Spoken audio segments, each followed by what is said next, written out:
Okay, guys. So first of all, very good morning to everyone. Now we are going to start one of the finest subject, जिसे हम लोग एक तरह का job portion कहते हैं या जॉब पोर्टल कहते हैं. That is taxation. मतलब इस जीएसटी को समझना उतना ही टफ है जितना 9th क्लास से लेकर 12th क्लास के सब्जेक्ट्स को डिफरेंशिएट करना. मतलब अगर मैं टैक्सेशन की डेफिनेशन की बात करूं तो ये अपने आप में बहुत बड़ा सब्जेक्ट है. ठीक है, कितने तरह के टैक्स, कौन से tax, indirect tax, direct tax, GST क्या होता है, ग्लोबलाइजेशन के बाद जीएसटी क्या होता है, तो ये सब नए रूल्स आए हैं. तो पूरी इंटायर ट्रेनिंग में मैं आपको नहीं पढ़ाने जा रहा हूं. ठीक है, मैं आपको सिर्फ क्या पढ़ाने जा रहा हूं, in your screen just write in your copy session number 12, 13, 14 whatever that the hierarchy is. Heading डाल दो जीएसटी कॉन्फ़िगरेशन. जीएसटी कॉन्फ़िगरेशन जिसे मेरी लैंग्वेज में या हमारी लैंग्वेज में आज के बाद टैक्सेशन कहा जाएगा. सो जीएसटी कॉन्फ़िगरेशन और टैक्सेशन ये एक ऐसा सब्जेक्ट है जो कभी खत्म नहीं होता, लेकिन एसएपी में कितना जानना है वो मैं आपको आज पढ़ाने जा रहा हूं. कितनी थ्योरी जाननी है वो मैं आपको पढ़ाने जा रहा हूं. कितनी जान सकते हो ये तुम्हारे ऊपर है. तो there are multiple types of video, multiple types of faculties. जैसे बहुत फेमस एक कैरेक्टर है जो अभी चल रहा है हाल ही में, दैट इज खान सर करके, and he was the one of the finest person जो आपको प्रॉपर डिफरेंशिएट कर सकता है जीएसटी क्या होता है, किसने बनाया, कब बनाया, क्या बना, क्या क्या डिफरेंसेस आए उसके आने के बाद, एंड एवरीथिंग हम लोग जो पे करते हैं. One of the finest so call of poor world as a India, क्योंकि जो हर जगह टैक्स ले रहा है आपसे एज अ मिडिल ईस्ट के लिए. ठीक है, बट डजंट मैटर, वो हमारे लिए एक अलग थ्योरी हो गई. हमारा थ्योरी ये है कि क्या होता है टैक्स के बारे में आपको यूट्यूब में बहुत सारी वीडियोस मिलेंगी, बट क्या होता है टैक्सेशन इन एसएपी वो मैं आपको पढ़ाने जा रहा हूं. ठीक है, तो थ्योरी में मैं आपको सिर्फ उतना समझाऊंगा जितना सिलेबस के लिए जरूरी है. ऐसे बहुत कुछ है. करेक्ट. तो सबसे पहला जो कंफ्यूजन होता है स्टूडेंट्स को वो होता है गुड्स सर्विस टैक्स के बारे में बेसिक नॉलेज. तो लेट्स थियोरेटिकल पार्ट को हम स्टार्ट करते हैं. So let's do the same activity. Heading डाल दो द गुड्स सर्विस टैक्स, जिसे हम जीएसटी कहते हैं. गुड सर्विस टैक्स का पहला टॉपिक है the number of types. Okay, जब भी आपसे पूछा जाए how many number of types of taxation और जीएसटी टैक्स, तो आप उसे कहोगे there are 2 types. So the one just write in your copy, output, and second is input. The first is output tax, second is input tax. धीरे धीरे मैं आगे जाऊंगा तो मैं बताऊंगा this is your customer and this is your vendor tax. ठीक है, बट हम बाद में पढ़ेंगे. सेकेंड लिखो rate of types. Rate of types bracket में जीएसटी. जीएसटी के जो रेट ऑफ टाइप्स होते हैं आरओटी जिसे कहते हैं, इसे 5 टाइप्स में डिवाइड किया गया है.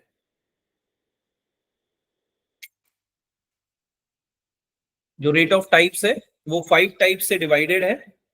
नंबर 1 एक है 0%, सेकेंड 5%, लिखते जाओ 0%, 5%, 12%, 18 and 28.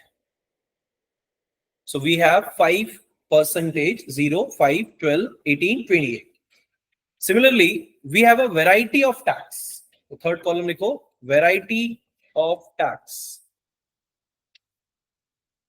थर्ड लिखना है varieties of tax. Make sure ये थ्योरी बहुत अच्छी रहे आप लोगों के लिए समझने वाली, जिसके 4 टाइप्स होते हैं.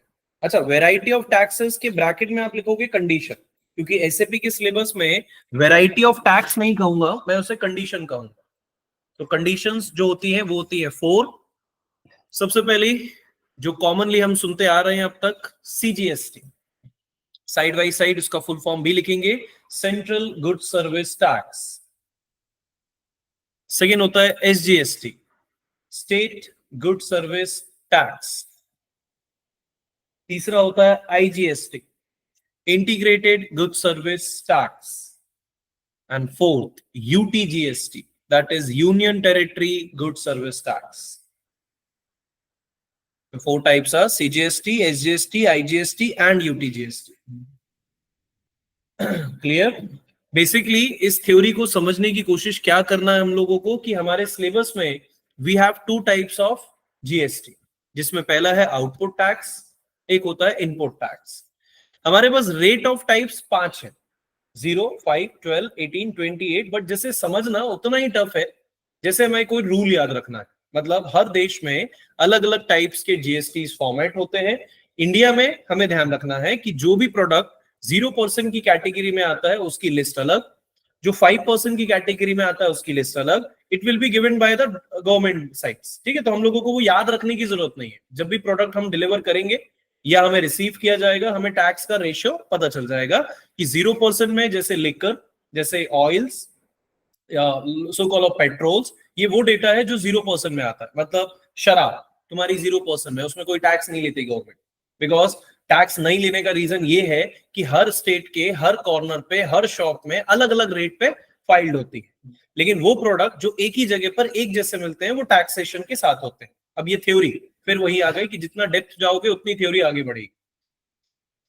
5% लिमिटेड प्रोडक्ट्स, कुछ ऐसे प्रोडक्ट जिसमें आप 5% पे देते हो टैक्स, कुछ ऐसे जो 12% पे चलता है। Now the 18 is your standard, क्योंकि हर बार जो हम डेली यूजेस में, डेली ग्रोसरीज में, डेली फूड्स में, या जो भी इंजॉयमेंट्स है, जो भी इंटरटेनमेंट है, सब जगह पे हम 90% 18% का टैक्स देते हैं। ओके, तो एक्चुअली हमारा जो सिलेबस है वो फिक्स नहीं है। आप 0% में पढ़ा सकते हो, 5% पे पढ़ा सकते हो, 12 पे पढ़ा सकते हो, 28 पे पढ़ा सकते हो। मैं तुम्हें 18 पे पढ़ा। क्यों?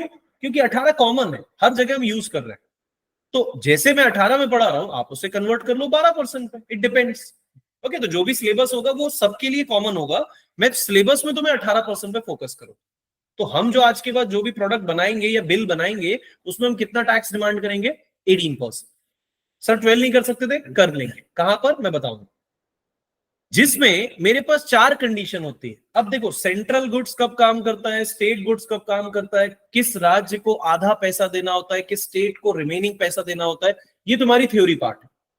लेकिन अगेन इंडिविजुअली क्या होता है वो मैं आपको समझाता हूं। स्टेट, सेंट्रल, किसके साथ बिजनेस कब होगा। अगर सेंट्रल को आधा दे रहे हो तो डेफिनेटली आपको स्टेट को आधा देना पड़ेगा। Whose are central? That is Delhi. So वो हमारा सेंट्रल हब है जहां मुझे अपने कोई भी ट्रांजेक्शन में पेमेंट देना है। अगर स्टेट टू स्टेट ट्रांजेक्शन हो रहे हैं, इंटीग्रेटेड ट्रांजेक्शन हो रहे हैं, तो वहां कंडीशन अलग हो जाएगी।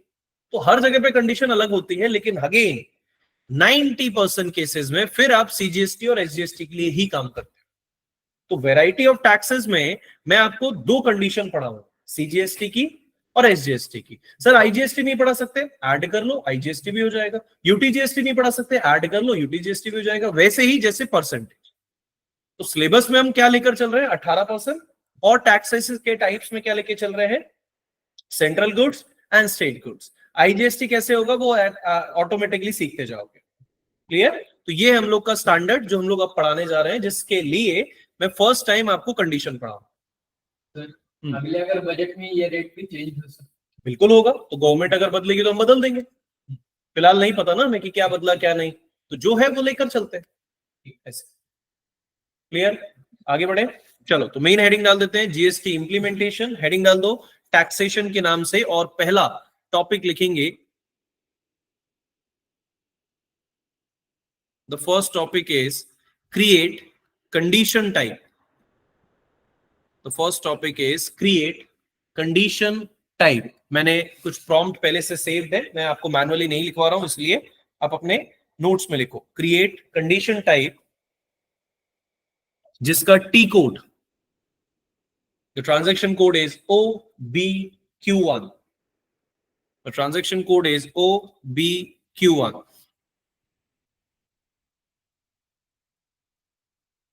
Okay, so I'm opening the taxation file जिसमें पहला टॉपिक लिखा है create condition type OBQ1.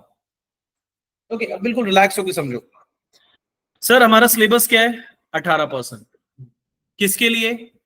Output and input दोनों के लिए। क्यों? क्योंकि एज पर द थ्योरी मैं तुम्हें सिखाना चाहता हूं कि output means, just imagine this is your vendor, just imagine, not vendor, it's your customer. Input tax मतलब एज अ वेंडर। अब आपके सिलेबस में मैंने आपको दोनों पढ़ाया, वेंडर के साथ भी बिजनेस कर रहा हूं, कस्टमर के साथ भी, because you are a third person ना, यू आर अ इंटरमीडिएटर, मतलब यू आर अ कंपनी को। तो आप कस्टमर के साथ काम करोगे तो आउटपुट टैक्स मांगोगे। वेंडर के साथ काम करोगे तो इनपुट टैक्स मांगोगे, कैसे वो मैं पढ़ाऊंगा। तो सिचुएशन मेरी ये है कि मुझे दोनों टाइप्स पढ़ने हैं। अगर मैं वेंडर तुम्हें नहीं सिखाता तो फिर मैं कस्टमर के लिए एक ही टैक्स बनाता, बट अभी सिलेबस में दोनों है तो डेफिनेटली हमें दोनों टैक्स पढ़ने हैं। ओके, कितने परसेंट पे, मतलब आउटपुट का 18%, इनपुट का 18%। सुनो मेरी थ्योरी, वही जरूरी है। कितने वेराइटीज में, कंडीशन में, 2, सीजीएसटी एसजीएसटी। मतलब आउटपुट का सीजीएसटी तो आउटपुट का एसजीएसटी भी होगा, इनपुट का सीजीएसटी तो इनपुट का भी एसजीएसटी होगा। मतलब 2 टाइप्स के लिए 4 वेराइटीज। कॉम्बिनेशन समझ में आ रहा है? दोनों वेराइटीज एक टाइप, दोनों वेराइटी दूसरा टाइप। जैसे output tax CGST, so output tax SGST. Same story, input tax CGST, सो input tax SGST, sorry CGST SGST. Story समझ में आई? अगर मान लो मैं तुमसे कहता कि आईजीएसटी भी पढ़ाओ, आप मुझे बोलते सर आईजीएसटी भी ऐड करो, तो कितनी condition? 6, output CGST, output SGST and output IGST, right? अगर 6 होती तो फिर ये 3 आउटपुट के और 3 इनपुट के, क्योंकि वेंडर कस्टमर दोनों है ना। अगर कस्टमर होता तो सिर्फ कस्टमर बनाते, बट सिलेबस में दोनों है इसलिए मैं दोनों पढ़ा।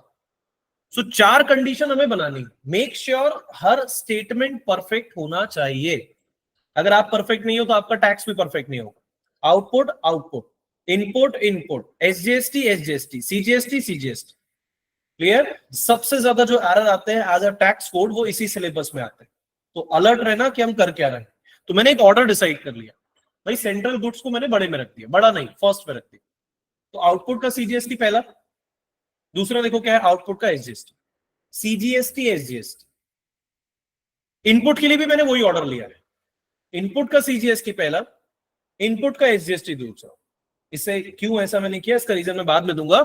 हम चले जाते हैं एसएपी में। We have to create a condition, okay, जिस कंडीशन का कोड है OBQ1। मैं क्या करने जा रहा हूं इन योर एसएपी, ध्यान से देखो। जैसे मैंने ट्रांजैक्शन कोड टाइप किया OBQ1, एंटर करने के बाद system will gives you the text, या हमारी भाषा में उसका टाइटल, दी कंडीशन टाइप्स। अब मैं बार बार इसे टैक्स कंडीशन नहीं कहूंगा, डायरेक्टली कंडीशन टाइप्स। समझ जाओ कि टैक्स की कंडीशन है, ठीक है। जो कंडीशन टाइप है वो हमें बनानी है। ध्यान से सुनना, ये बैकएंड एंट्री करने जा रहा हूं कि टैक्स बनाते कैसे, टैक्स लगा कैसे रहे वो नहीं, वो तो लगा लोगे। टैक्स बनाते कैसे हैं वो मैं आपको सिखा रहा हूं, जिसमें न्यू एंट्री मेरे पास है। सो न्यू एंट्री करने के लिए मुझे पता होना चाहिए कि मैं टैक्स में क्या यूज करता हूं, क्या बनाता हूं, कैसे चलाता हूं, कैसे परसेंटेज लगता है, एवरीथिंग।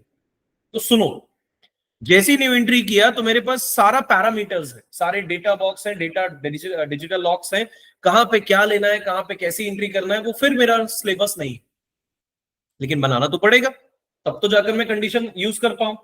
तो ऐसी सिचुएशन में जहां मुझे रूल नहीं पता, गवर्नमेंट हर बार रूल बदल रही है, हर बार नए साल में कुछ नया डेटा लेकर आ रही है, तो ऐसी सिचुएशन में मुझे नहीं पता कि मैं क्या करने जा रहा हूं, तो क्यों ना मैं कंडीशन अपने नाम से बनाऊं, लेकिन उसके पैरामीटर में स्टैंडर्डली कॉपी कर लूं।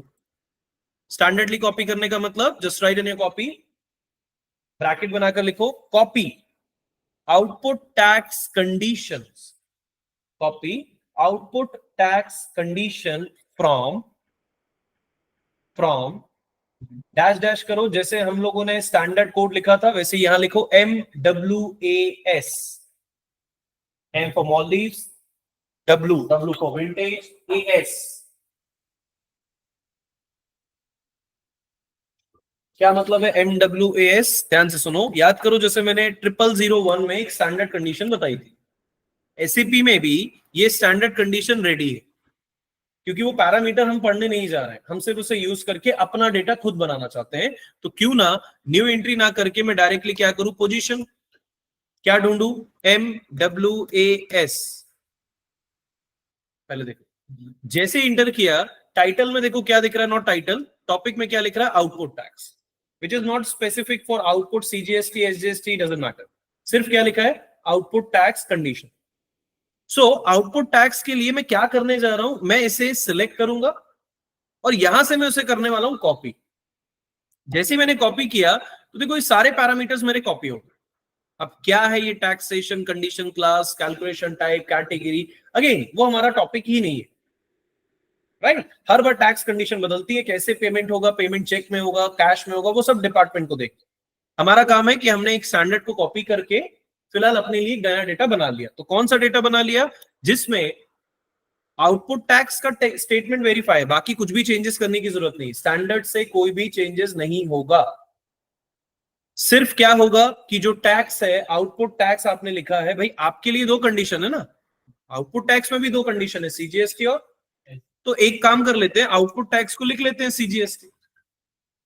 अगर सिर्फ एक ही कंडीशन होती तो आउटपुट टैक्स बस लिखकर छोड़ देते, बट सीजीएसटी एसजीएसटी है तो सीजीएसटी लिख दो। जिसका पासवर्ड क्या बनाना है? तो जैसे तुम लोगों ने एएम से पढ़ा है, मैं थोड़ा सा सिमिलैरिटीज रखते हुए कुछ नया करता हूं। जैसे मैंने लिख लिया AMA1, ऐसा क्यों किया है बाद में देखो, ठीक है? तो कोई भी कंडीशन, कोई भी पासवर्ड जो बना सकते थे, मैंने सिर्फ कॉपी किया स्टैंडर्ड को और उसके टेक्स्ट को थोड़ा सा चेंज किया अपने सिलेबस के अकॉर्डिंग और पासवर्ड अपने लेवल पे बनाया।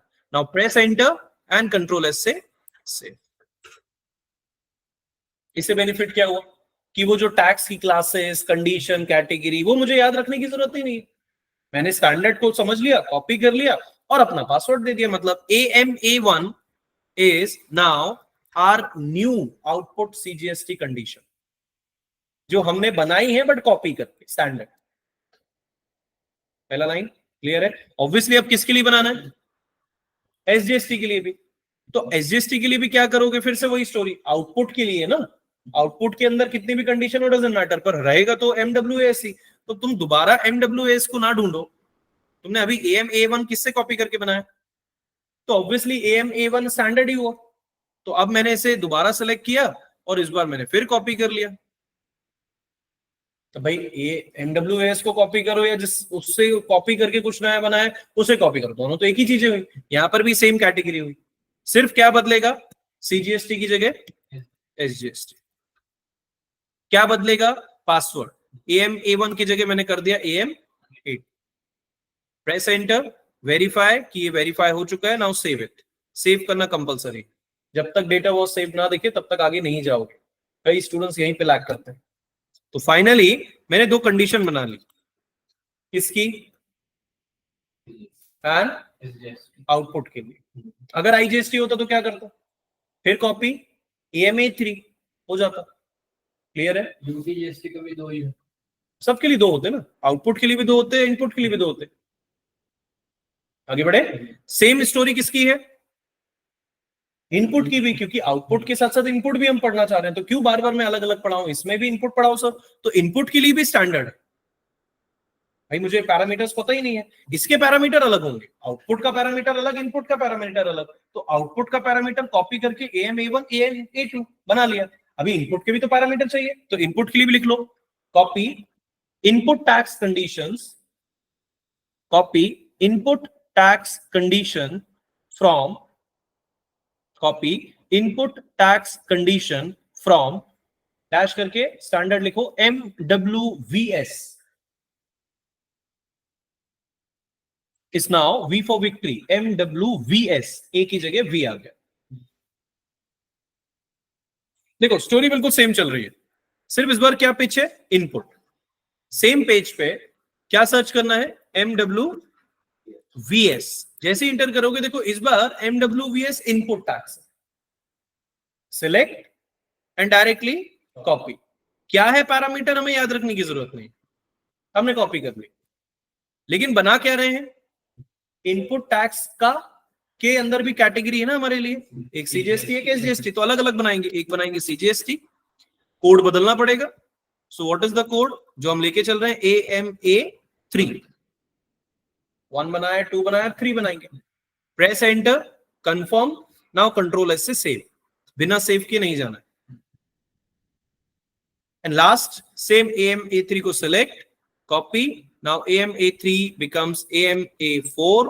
नाउ इनपुट CGST की जगह हटाकर SGST, enter and control S से सेव। मतलब फाइनली हमने 4 कंडीशन बना ली है, AMA1, AMA2, AMA3, AMA4।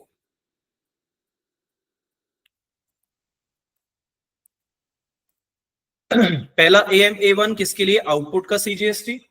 AM-A2 किसके लिए? आउटपुट का SGST, AM-A3 इनपुट का CGST, AM-A4 इनपुट का SGST। सेम पासवर्ड लेने से बेनिफिट कुछ नहीं, एक ही जगह पर डेटा दिखता है।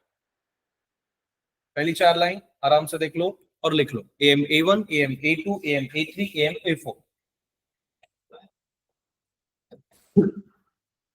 Yes Partha,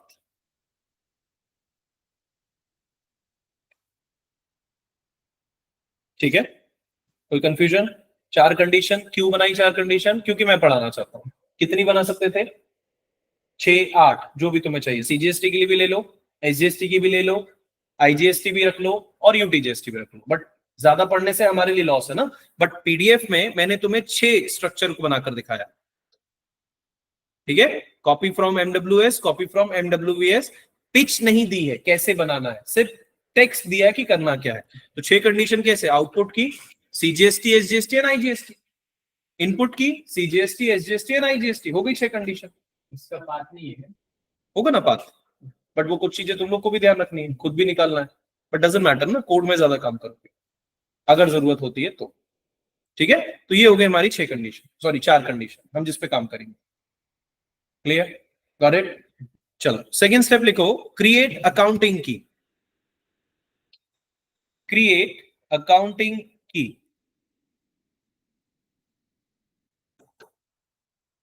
now what do you understand by accounting की? पहले उसे लिखने से लिए उसका कोड लिखो, दैट इज OBCN।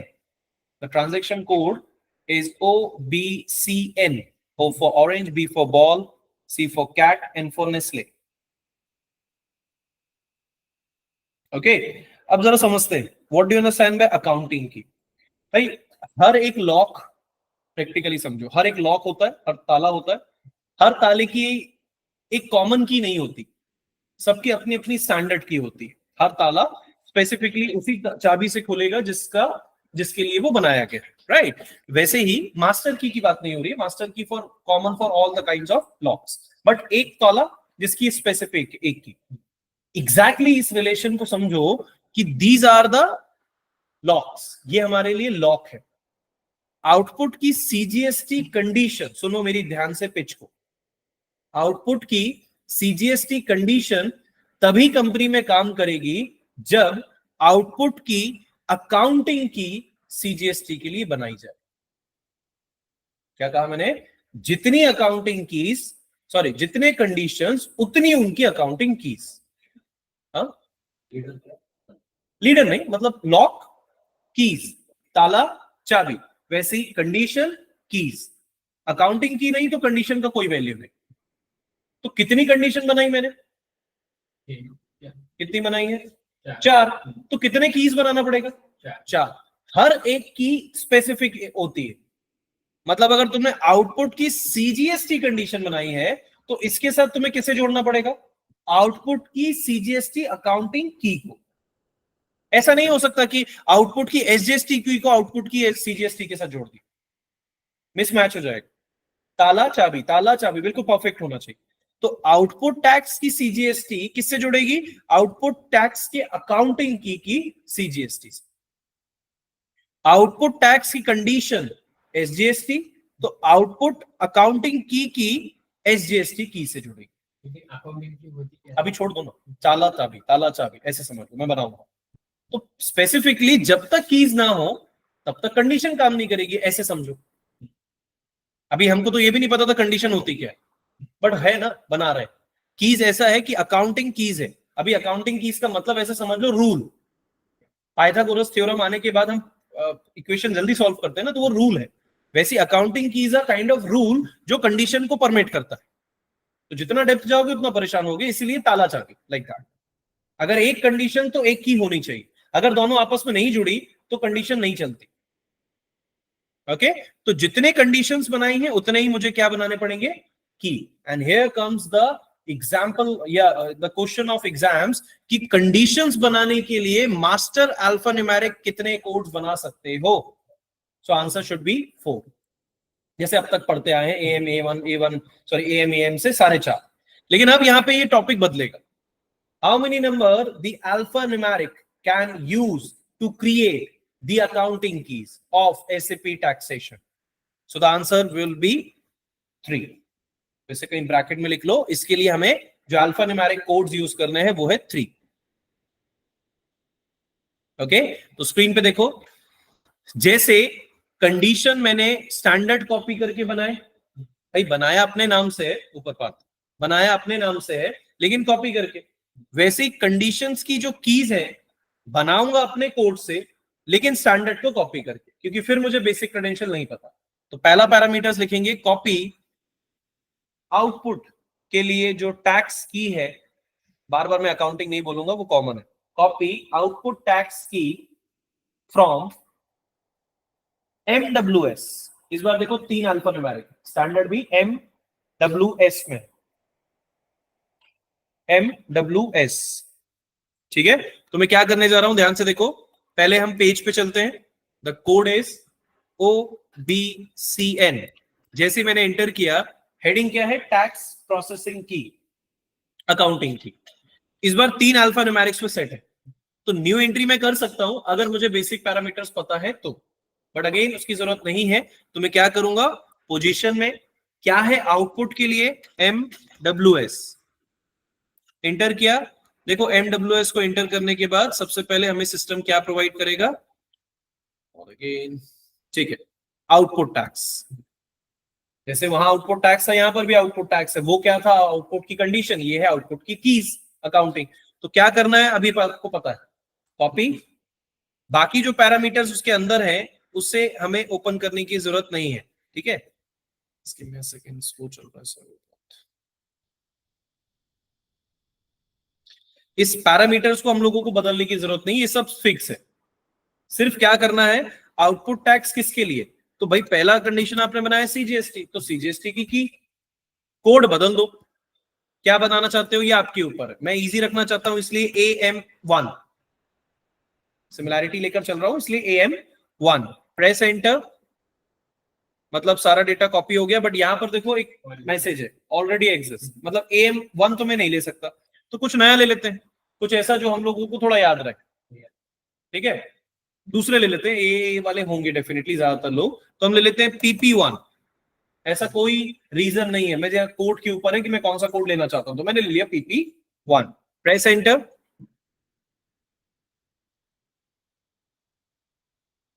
ठीक है। एंटर करने के बाद जैसे अगर सब कंफर्म्ड है, नाउ कंट्रोल एस से सेव, कंट्रोल एस से सेव। तो ये हो गया PP1 की मेरी पहली क्या, अकाउंटिंग की, PP1। ठीक है, ये किसके लिए थी, CGST। तो ऑब्वियसली ये किसके लिए होगी, तो अब SGST के लिए क्या करना है, सेव करने के बाद एक साथ ऐड नहीं कर सकते क्या, जैसे FL001 और FLUC? नहीं यार, ऐड नहीं कर रहे ना, या तो बना रहे हैं पहले, अभी ऐड करेंगे ना। तो पहले हम लोग कंडीशन बना लेते हैं, कंडीशन बना लिए 4, अब कंडीशन की कीज बना रहे हैं।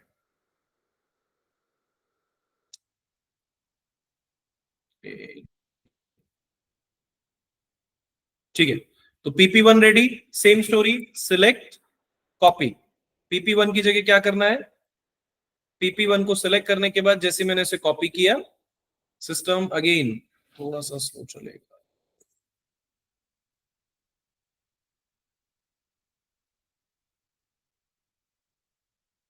ठीक है, अभी सेम बना लो PP2, लेकिन इस बार किसके लिए, आउटपुट की जगह, सॉरी CGST के लिए SGST।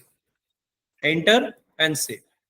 अब यही काम जो हम लोगों ने आउटपुट के लिए किया था, इसमें PP1 और PP2 के लिए कंडीशन बना ली, सॉरी अकाउंटिंग की बना ली। अब यही चीज मुझे किसके लिए करनी पड़ेगी, इनपुट के लिए। भाई आउटपुट के लिए कीज बनाई दोनों डिपार्टमेंट, इनपुट के लिए भी कीज बनाओ क्योंकि इनपुट की भी कंडीशंस है। तो सेम लिख लो, कॉपी इनपुट टैक्स की, जैसे वहां पे कॉपी MWS से किया था, इस बार कॉपी इनपुट टैक्स की from VST, from VST, V for victory, S for Singapore, T for Thailand, VST। क्या करना है, सेम पिच, स्क्रीन पे click on a position, then process is VST, press enter, यहां आ गया VST for input, select copy, same process. Code याद रखना तुम्हारी काम, इसलिए मैं ऑर्डर पे याद रखूंगा PP3, इनपुट किसके लिए? CGST, enter and save, same entry, फिर सिलेक्ट, फिर कॉपी। चौथा क्या है? PP4, इनपुट CGST की जगह SGST, एंटर एंड सेव। मतलब जितनी कंडीशन तुमने बनाई थी उतनी कीज तुम लोगों ने PP1, PP2, PP3 and PP4 के लिए रेडी कर। So how many number of transactions are there? तो 4। किसके लिए? कंडीशन 4 तो कीज 4। चारों लाइन समझ में आई? आराम से देख लो, कहीं लिखना हो तो लिख लो, PP1, PP2, PP3, PP4। Basically ये बैकएंड एंट्रीज है। बैकएंड मतलब ये सिस्टम में चल रही है, हम लोगों को मैनुअली बनाने की जरूरत नहीं है, बट बनाना पड़ रहा है क्योंकि यहां हम पढ़ रहे हैं, इसलिए कंडीशन कब लगेंगी, कहां लगेंगी, वो मैं पढ़ाऊंगा। तो उसे लगाने से पहले तुम लोगों को क्या करना है कि इन चारों को मेक श्योर ये चारों से कनेक्ट करना है।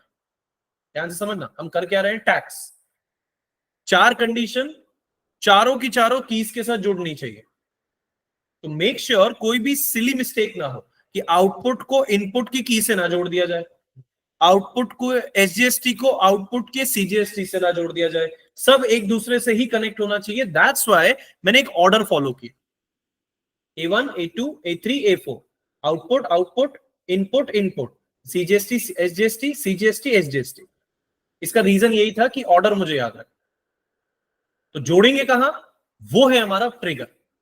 Now the third trigger is, just right on your copy, third step is define tax procedure. ये है हमारा टॉपिक जिसे सबसे इंपॉर्टेंटली समझो। डिफाइन टैक्स प्रोसीजर, मेरी भाषा में इसे असाइन करना कह रहा हूं, आप इसे लिखोगे डिफाइन टैक्स प्रोसीजर।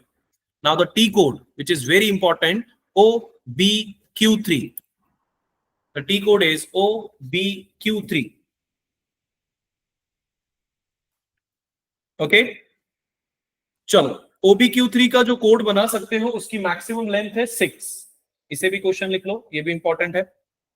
जो पासवर्ड बना सकते हो वो है 6 अल्फान्यूमेरिक। ठीक है, बिल्कुल अलर्ट ऊपर देखो, इसको मैं टाइम वेस्ट नहीं करूंगा, जल्दी से मैं इसे एक्सप्लेन करता हूं।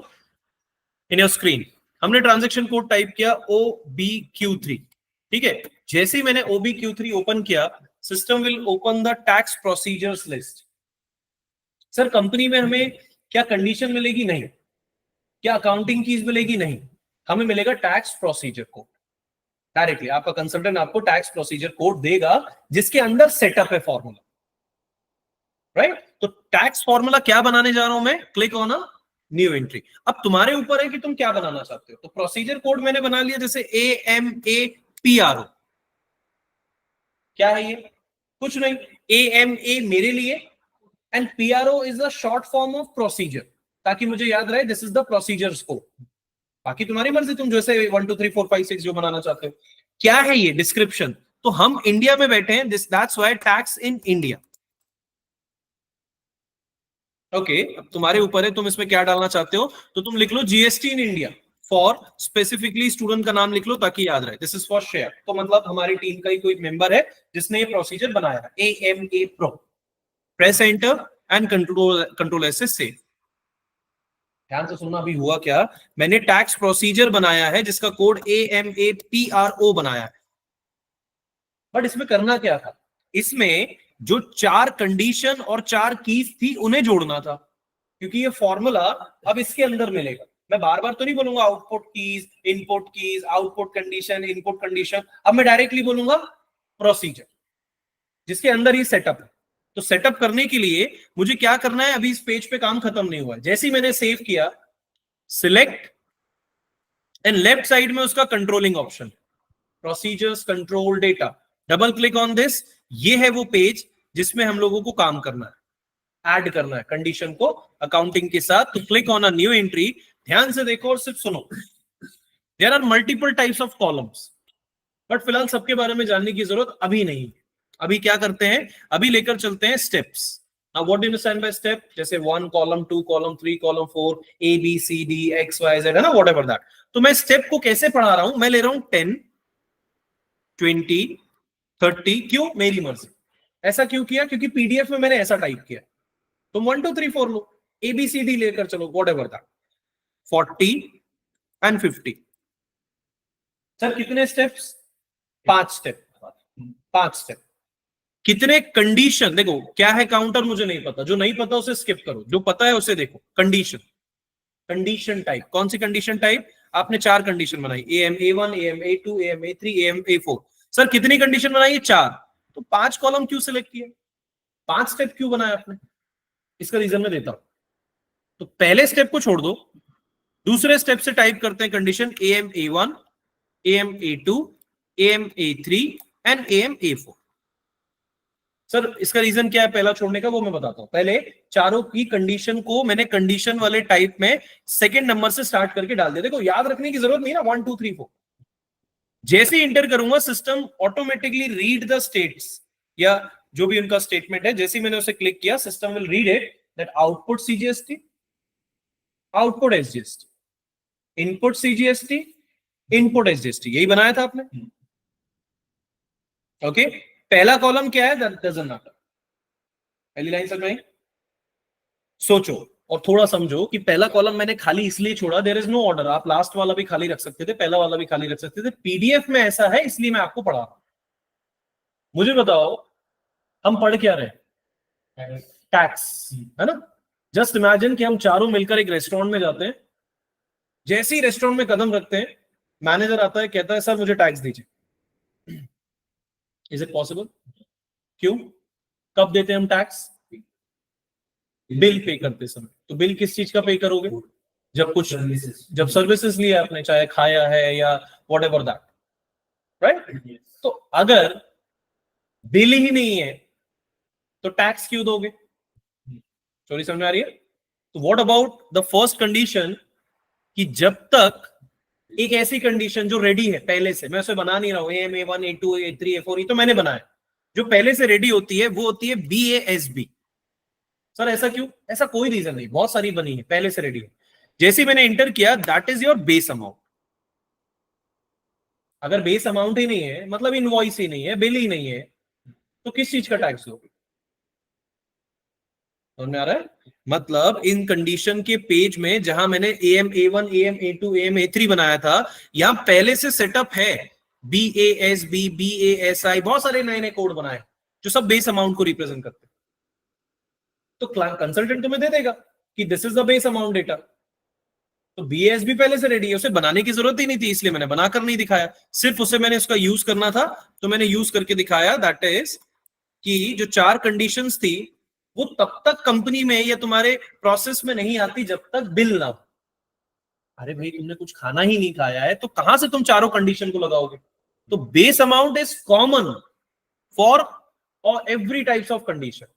तो देखो यहां पर लिखा है फ्रॉम स्टेप। तो what is the step number of base amount? 10। अगर आउटपुट CGST के 20th नंबर के स्टेप को 10 नंबर के स्टेप से कनेक्ट ना किया जाए तो टैक्सेशन में काम ही नहीं आएगा। क्वेश्चन समझ में आ रहा है?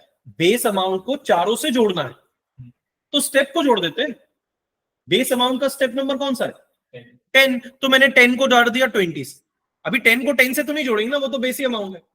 मतलब जब तक 10 वाला स्टेप यहां नहीं होगा तब तक हमारी ये चारों कंडीशन काम नहीं करेगी। दैट्स व्हाई PDF में भी मैंने इसी तरह से तुम्हें पैटर्न स्टिक दिया है, इसीलिए मैंने इसे ऐसे पढ़ा है, लाइक 10। और कोई रीजन नहीं था। सर हम 50 नंबर पे नहीं रख सकते थे? रख सकते थे। 50 को नहीं जोड़ सकते थे? जोड़ सकते थे। मैंने ऐसे पढ़ा है इसलिए मैंने ऐसे दिखाया। इस लाइन को समझ लो, सिर्फ ओरली तुम्हारा काम आसान है। स्टेप 1 2 3 4 ABCD, तुम A लेते तो वहां A जोड़ना पड़ता, 1 2 3 4 जोड़ते तो 1 जोड़ना पड़ता, लाइक दिस। अरे मेरी मर्जी ना, मैं कौन सा पासवर्ड बनाना चाहता हूँ। A1 AM-A1, तुम क्या बनाना चाहते हो? बाकी क्या समझ में आया? पेन से नीचे वाला तुम्हारे पे कॉपी में जो रेड लाइन खींची हुई है नोटबुक में, क्या होता है? क्या बोलते हैं इस कॉलम लाइन?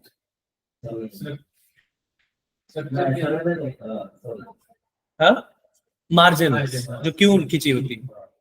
मैं बोलता हूँ 5 टॉपिक लिखना है, कैसे लिखते हो? 1 टॉपिक 2 टॉपिक लिखते हो ना, ये वही लिखा है। पहला टॉपिक क्या है? बेस। दूसरा क्या है? आउटपुट। कितने टॉपिक हैं? 5। ऐसे समझ लो। पहला टॉपिक चारों से नहीं जुड़ेगा तब तक वो चारों कोई काम के नहीं है। बेस अमाउंट ही नहीं है तो 4 आउटपुट का करोगे क्या? तो वो करने के लिए मैंने ऐसा सेटअप किया। ऑर्डर नहीं है वो, तुम्हारी मर्जी। तुम उसको अगर 5वें नंबर पे रखते मतलब 50, मैंने 50 लिया क्योंकि मैं चाहता हूँ 50 लेना, क्योंकि पीडीएफ में तुम 1 2 3 4 5 लो। बिल की बेस अमाउंट, हर बिल की बेस अमाउंट ना, बेस अमाउंट का मतलब होता है जो तुम खर्च कर रहे हो। जो बेसिक प्राइस है उसकी, हाँ उसके ऊपर बाद में ये टैक्स लगा। राइट, बिल्कुल सिंपल। खाना ही नहीं खाओगे तो टैक्स क्यों दो? अगर 500 का बिल बना है तो 550 रुपीज पे कर रहे हो, तो 50 रुपीज एक्स्ट्रा टैक्स है ना, लेकिन 500 तो बिल है ना, तो bill is your base amount. Actual price ऐसा समझ, ऐसा समझ। हर जगह पे अलग अलग स्टेटमेंट होता है, इसलिए वो बताना गलत होगा। Base amount, actual price, cost amount, proforma invoice, सब कुछ। ठीक है। करना था क्या तुम्हें? करना था कि आउटपुट कंडीशन को इन्हीं पेजेस में लेफ्ट साइड मूव करोगे, राइट साइड सॉरी, तो यहां लिखा है अकाउंटिंग कीज, सेकंड लास्ट। तो ऑर्डर याद रखने की जरूरत ही नहीं है। एम ए1 को किससे जोड़ना है भाई? आपकी स्टोरी के अकॉर्डिंग आउटपुट टैक्स की पहली कंडीशन एम ए1 थी, को उससे एम पीपी1 से जोड़ना पड़ेगा। तो ऑर्डर याद ना रहे, याद रखने की जरूरत ही ना हो, इसलिए मैंने ऐसे बनाया PP1, PP2, PP3 and PP4। C finish. मुझे याद रखने की जरूरत ही नहीं है कि कौन किससे जुड़ा है, सही जुड़ा है, गलत जुड़ा है, क्योंकि पासवर्ड मेरे परफेक्ट। अब बाय मिस्टेक कुछ अलग पासवर्ड रखते तो तुम्हें चेक करना पड़ता आउटपुट की टैक्स कंडीशन क्या है, आउटपुट की टैक्स की क्या है, उससे जोड़ना है। तो ऐसे में कंफ्यूजन ज्यादा होता है, इसलिए मैंने 1 2 3 4 1 2 3 4 डाल दिया, ताकि मुझे पता है वो परफेक्ट होगा, मतलब मुझसे गलती होने की चांसेस नहीं है। ओके दैट्स इट, हो गया। मैंने 4 कंडीशन बनाई, चारों कंडीशन को चारों कीज से जोड़ दिया, और चारों कंडीशंस को एक बेस अमाउंट से भी जोड़ दिया, क्योंकि बेस अमाउंट ही नहीं होगा तो बिल क्या होगा, like this, and then control S से सेव। अब ये हो गई पूरा पिक्चर परफेक्ट, मतलब फाइनली अब मैं कंपनी में जब जाता हूं तो ध्यान से सुनो, यही है वो टॉपिक जो तुम्हें मिलेगा, AMA प्रो। जैसे मैंने बनाया, कंपनी में एक स्टैंडर्ड मिलता है TAXIN, taxon, tax in India, ये कोड पहले से रेडी होता है। इसके अंदर क्या फॉर्मूलाज है वो हमें नहीं पता, राइट? तो ये है वो पिक्चर जो तुम लोगों को बनानी थी। तो कंपनी में कभी ये मिलता ही नहीं है बनाने। कंपनी में रेडी होके तुमसे बोला जाएगा मैं आपको एक प्रोसीजर दे रहा हूं। अब तुम समझ जाओ प्रोसीजर का मतलब क्या, जिसके अंदर कंडीशन और कीज जुड़ी हुई। कैसे जुड़ी हुई है वो डजंट मैटर, वो कंपनी अपना बताएगी ना, कौन से प्रोडक्ट आते हैं, कहां का शिपमेंट आता है, कैसा टैक्स, कौन से प्रोडक्ट 5 की 12 15 18, वो बताएंगे। तुम्हें क्या करना था कि तुम्हें ये प्रोसीजर पता होना चाहिए। नाउ इस प्रोसीजर में किया क्या हमने, तो ये हमने किया है, कंपनी में करने नहीं मिलेगा। कंपनी में हमने AMA1 को PP1 से जोड़ा, AMA2 को PP2 से जोड़ा, AMA3 को PP3 से जोड़ा। ये जुड़ा होगा पहले से, मुझे जोड़ने की जरूरत नहीं है। 4 को PP4 से जोड़ा, मैंने अपने हिसाब से बनाया, इसलिए मुझे कोड्स याद है। कंपनी में सेटअप होगा, कंपनी में सिर्फ प्रोसीजर मिलेगा। तो आज के बाद समझो, जो तीसरी लाइन थी वो उतनी इंपॉर्टेंट है, जो कंपनी में सिर्फ दी जाएगी, मैनुअली नहीं होगा, लेकिन यहां से होता है तुम्हारा प्रोटोकॉल स्टार्ट। चौथा स्टेप सिर्फ लिखो जल्दी से, assign tax procedure in country. The last step for the day, assign tax procedure in country, and the master code is, पूरे ट्रेनिंग में ये कोड आपको हर बार चेक करना है, OBBG। The T code is OBBG। ठीक है,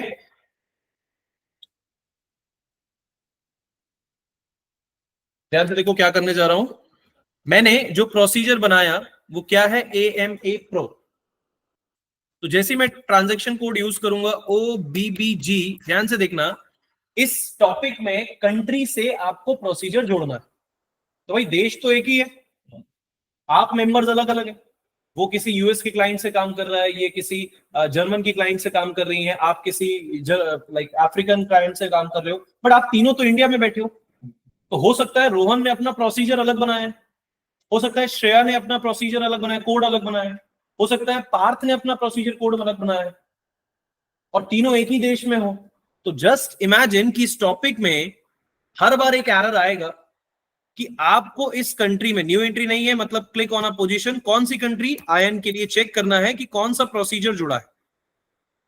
तो मान लो ये रोहन का प्रोसीजर है, TAXAR, उसने बनाया अपने सेटअप में, जिसमें output, input, CGST, SGST, IGST सब जोड़ दी। तो उसने जो कोड्स बनाए वो देखेंगे, राइट। अब पार्थ सडनली काम कर रहा है तो उसे एरर आ रहा है कि सर मैंने सब कुछ सही बनाया था, कंडीशन भी सही बनाई थी, लेकिन एरर आ रहा है बिकॉज इंडिया के लिए किसका प्रोसीजर जुड़ा है, रोहन का। तो तुम्हारा प्रोसीजर अलग हो सकता है। तो तुम क्या करोगे, बार बार जब भी एरर आएगा ओबीबीजी में जाओगे, चेक करोगे कि इंडिया के सामने किसका प्रोसीजर है, मतलब उसके एक प्रोसीजर को हटाकर अपना AMAPRO आपने इस तरह जोड़ दिया और इसे कंट्रोल एस से सेव कर। मतलब अब मेरे टैक्स मेरे रूल के हिसाब से चलेंगे। अब रोहन जब बिल बनाने जाएगा फिर उसे एरर आएगा, वो क्या करेगा, फिर यहां आएगा, फिर तुम्हें हटाकर अपना डेटा डाल।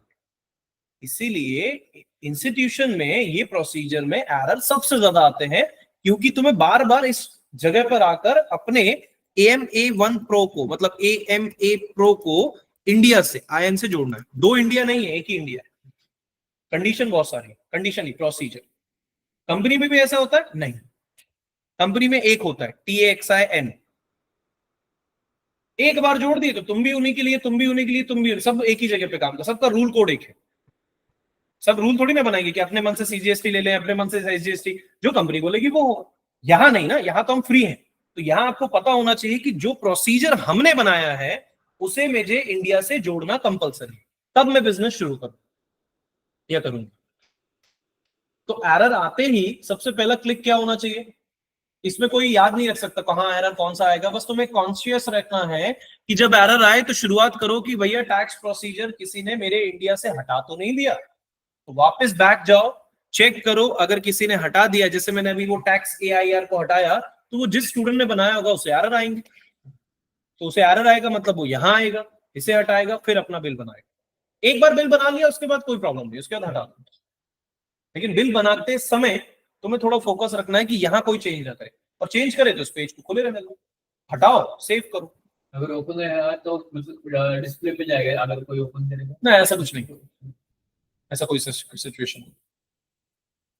बट प्रॉब्लम तो आती है ना, क्योंकि भाई एक ही इंस्टीट्यूशन में सब लोग एक साथ काम कर रहे हैं, बट ऐसा नहीं है कि सारे के सारे टैक्स में काम कर रहे हैं। अब तुम लोग जुड़ गए हो तो तुम आपस में एक दूसरे को क्लैश कर सकते हो कि मान लो श्रेया बिल बना रही है, बिल बनाते बनाते उसके प्रोसीजर को तुमने हटा दिया, जैसे ही वो बिल बनाने के लिए सेव करने जा रही थी और टैक्स लगाने जा रही थी, तब पहले ही आपने उस प्रोसीजर को हटा दिया, मतलब उसे एरर आएगा। तो वो क्या करेगी, थोड़ा पॉज लेगी, फिर वो जाएगी प्रोसीजर में, जब तक तुम दूसरे स्टेप करोगे। आपका प्रोसीजर हटाकर उसने अपना प्रोसीजर डाल दिया और फिर वो बिल बना दिया। जैसे ही उसने बिल सेव किया फिर प्रोसीजर का कोई मतलब नहीं, बस बिल बनाने तक प्रोसीजर चेक करना है तुम्हारा, विच इज वेरी कॉमन। मतलब 24 घंटे में से 15 मिनट का बफर, बस 15 मिनट में इधर उधर हो सकता है। हाँ, ये इसका खुद का बनाएगा ना, जैसे हाँ। आपने बताया AMPRO, बिल्कुल। इन लोग के साइड ये उसको खुद का एरर ऐसा आएगा कि जब इनवॉइस बनाओगे तो देश के लिए बनाओगे, अब देश में कौन सा प्रोसीजर लगा है, ये तो उसने रूल कोड शायद कुछ नया बनाया ना। रूल मतलब क्या बोल रहा हूं मैं, रूल मतलब ये rule, these are the rule. अब मान लो पार्थ ने SGST की जगह UTGST भी लिया, तो उसकी कंडीशन अलग हो गई ना, ऐसा। इसलिए हम बार बार अब बनाते ही नहीं, कंपनी में हमें ये बनाने नहीं मिलता। कंपनी में एक रूल होता है, बस प्रोसीजर मिला है, जोड़ दो इंडिया से और उसी में काम करो, चाहे कितने भी यूजर। बट यहां होगा क्योंकि यहां हम बनाना सीख रहे हैं, तो अब तुम लोग कुछ नया बनाना चाहते हो, that's okay, that's perfect for you, but procedure सबका अलग अलग होगा। अब इसने अगर A1 बना लिया तो तुम लोग A1 नहीं बना सकते, ऑलरेडी एग्जिस्ट दिखेगा लाइक दैट। इसलिए थोड़ा फ्लक्चुएशन होता है, बहुत बड़ा काम नहीं है ये, 15-15 मिनट में सॉल्व हो जाता है। बस याद क्या रखना है कि जब एरर आए तो पहला कॉन्शियस माइंड ये होगा कि सर एरर यहां आ सकता है कि किसी ने मेरे प्रोसीजर को हटा दिया। उसके बाद क्या होगा वो मैं अभी अगली क्लास में पढ़ाऊंगा। यहां तक हमें कुछ नहीं करना पड़ता है, हम कंपनी में सिर्फ एक प्रोसीजर हमें दिया जाता है, उसे उठाकर इंडिया से जोड़ना होता है, बस। इसके बाद हमारी पिक्चर शुरू होती है, अभी नहीं, अभी तो ये सिर्फ एक ट्रेलर है, जस्ट बिकॉज ऑफ क्योंकि हमें खुद से हमारा डेटाबेस बनाना था। क्लियर, आराम से देख लो उस पैटर्न को। और ये है PDF का हाफ पोर्शन जिसका काम अभी खत्म नहीं हुआ है।